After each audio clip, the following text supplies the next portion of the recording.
Good day everyone. I'm going to demonstrate how to make a bootable drive. First, we go to the Microsoft official download page of the Windows 11. Abot ko lang.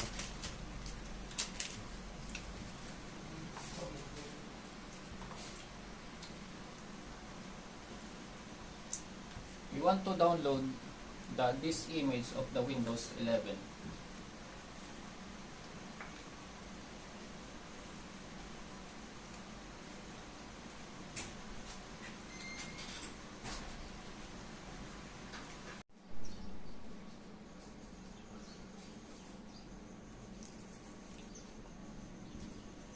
Now we have downloaded the latest version of the Windows 11. Now we are going to make the bootable drive. First, we're gonna need a USB a flash drive. And then we insert the flash drive in the fastest socket of the USB available in the computer. Now we are at the command prompt. And then we open this part.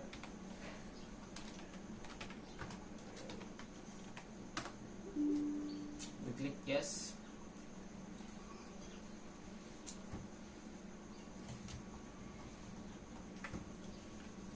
Now we're going to list the disk. We are going to select the USB, which is the disk 1.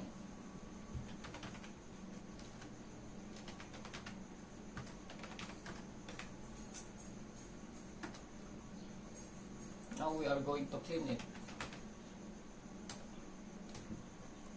Next, we are going to create a primary partition for the USB.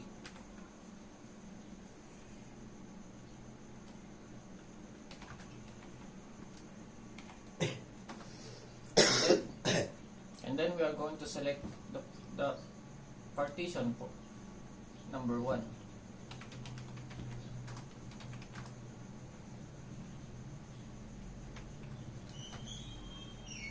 And now we are going to format the USB with a format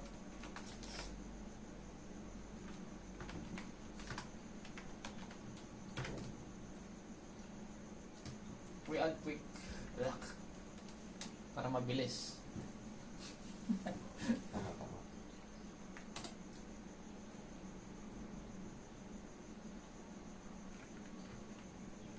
Now, and then we assign the USB and exit this part.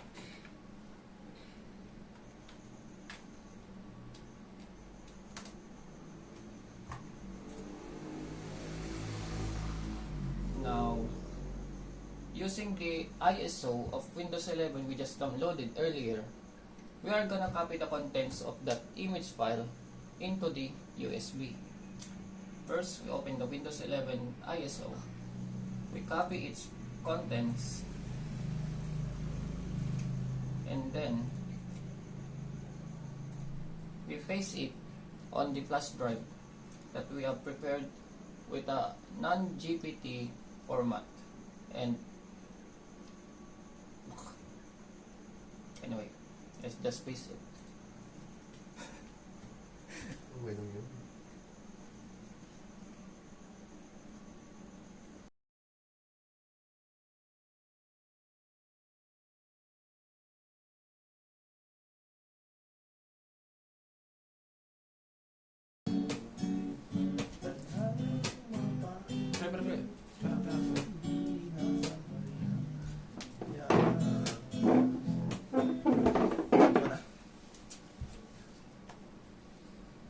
And we have just copied the file in the USB, I mean the flash drive. Let's just double check if the files are matching in the ISO file. This is the USB, and this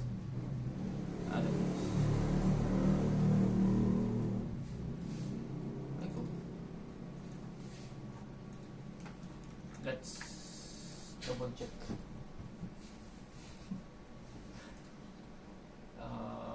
Paano? Ito palaki.